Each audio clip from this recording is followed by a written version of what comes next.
বাথরুমে গুনগুনিয়ে গান গেয়ে স্নান করছিল অভি। এদিকে মোবাইল বেজে চলেছে। জরুরি কল আসছে ভেবে ধরল কায়া। ওপান্তে থাকা সুরেলা মেয়েলি গলা বলে উঠল, Abhi dear, I miss you so much. আজ অফিস আসছো তো? Love you a lot. কিছু না বলে ফোনটা কেটে দিল কায়া। বছর 14 প্রেম করার পর বছর 3 হলো তাদের বিয়ে হয়েছে। আগেই জানতো থাকলে একে অপরের সঙ্গেই থাকবে। বিয়েটা করা সামাজিক স্বীকৃতিটুকুর জন্য।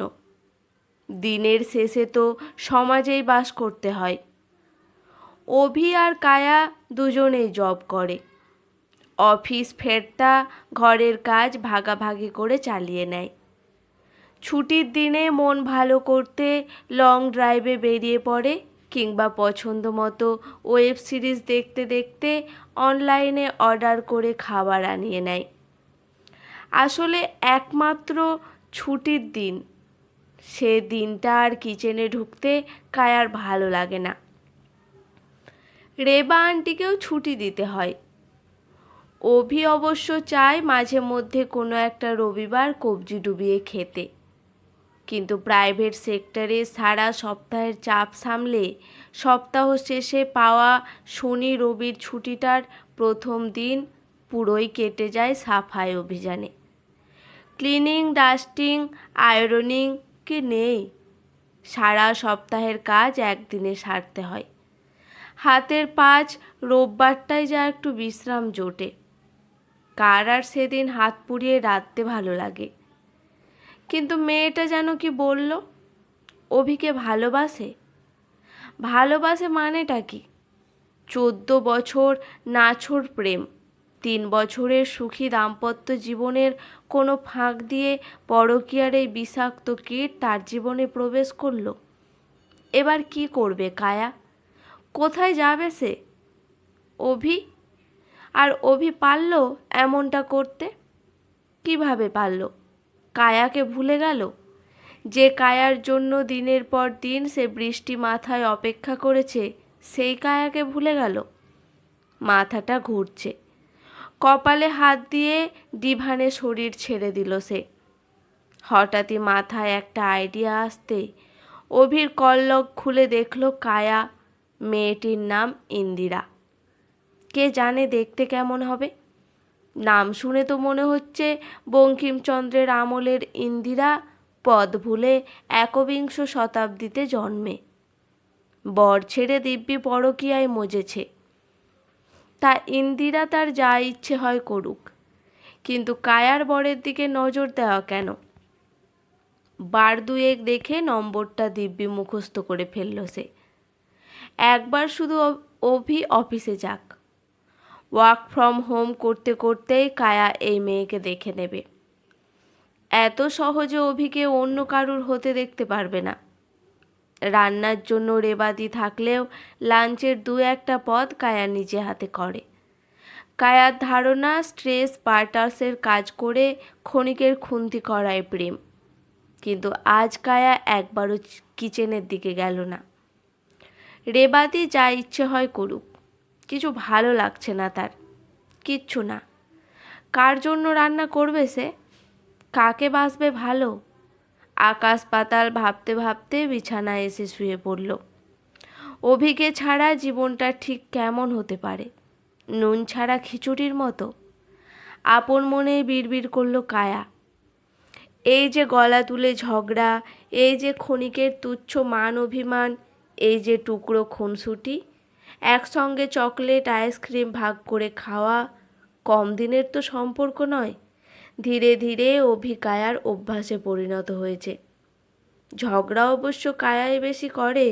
খুব রাগ হলে চলে যাওয়ার কথাও বলে মাঝে মধ্যে। তা বলে কি সত্যি সত্যি চলে যাওয়ার কথা ভাবে নাকি? অভির জীবন থেকে কোথায় যাবে সে?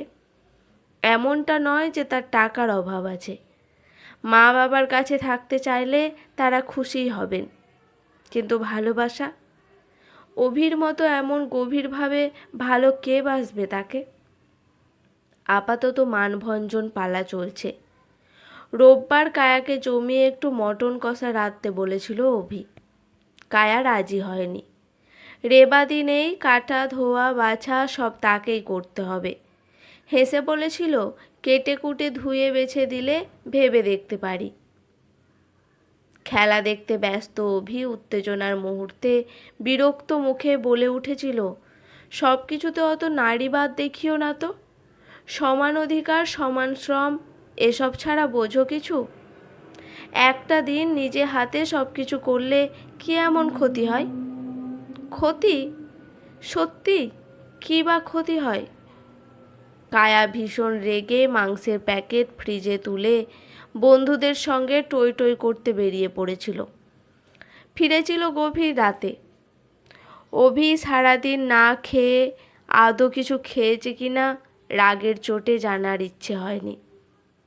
রাতের জন্য কায়া প্রিয় খিচুড়ি বানিয়ে রেখেছিল, কিন্তু পেট ভর্তির অজুহাতে সেদিন খিচুড়ি খায়নি সে। অভির মন খারাপকে গুরুত্ব দেয়নি বিন্দুমাত্র। সেই জন্যই কি অভি এই রকম সে এর আগেও অনেকবার করেছে। কিন্তু পরকীয়া, তার অভি পরকীয়ায় জড়াতে পারল? কায়া কি এতই খারাপ যে অভি অন্য কাউকে যতই রাগ দেখাক, যতই অভিমান করুক, সে কি জানে না কায়া তাকে ছাড়া কতখানি অসহায়? স্নান সেরে বাথরুম থেকে বেরিয়ে টাওয়ালে মাথা মুছতে মুছতে গুনগুন করে গান গাইছে অভি। দ্রুত হাতে পোশাক পরা শেষ, আবাসিক প্রসাধনে সাজিয়ে নিচ্ছে নিজেকে। সুগন্ধি ঢালছে শরীরে, রুমালে। এতদিন অভির এই সাজগোজ তার খারাপ লাগতো না। মনে হতো প্রেমিক থেকে বরে প্রমোশন পেয়েও দিব্যি স্মার্ট আছে অভি। লাইক পারফেক্ট ট্রফি হাজবেন্ড, যার হাতে হাত রাখলে কাঁধটা আপনা আপনি ইঞ্চিখানিক উঁচু হয়ে যায়। কিন্তু আজ অভিকে সাজতে দেখে ভীষণ রাগ হচ্ছে। এত সাজগোজ কার জন্য? কিসের জন্য? এর চেয়ে বাকিদের মতো অগোছালো বরই ভালো ছিল। ইন্দিরা কি তাহলে অভির জীবনে এন্ট্রি নিতে চাইতো? প্রসাধন শেষে দ্রুত হাতে চুলে চিরুনি চালাচ্ছে অভি। ঘন কেয়ারি করা চুল, নিয়মিত যত্নে চোখ ফেরানো দায়। সেদিকে তাকিয়ে চোখ সরিয়ে নিল কায়া। আর কি তাকে আগের মতো ভালোবাসবে অভি? এই যে সে চোখে হাত চাপা দিয়ে শুয়ে আছে, সেদিকে কোনো খেয়াল আছে বাবুর? একবার তো অন্তত জিজ্ঞেস করতে পারতো শরীর খারাপ কিনা। কেন করবে? কায়া তার কে? এখন তো মনের সবটা জুড়ে ইন্দিরা। অভির ফোন বাজছে, স্নায়ু টান টান করল কায়া। দূর ছাই, কি যে বলে কিছুই তো শোনা যায় না। কেন যে এত আস্তে আস্তে কথা বলে? বলবেই তো, না হলে প্রাইভেসি নষ্ট হবে না বাবুর? শেষটুকু শুনতে পেল শুধু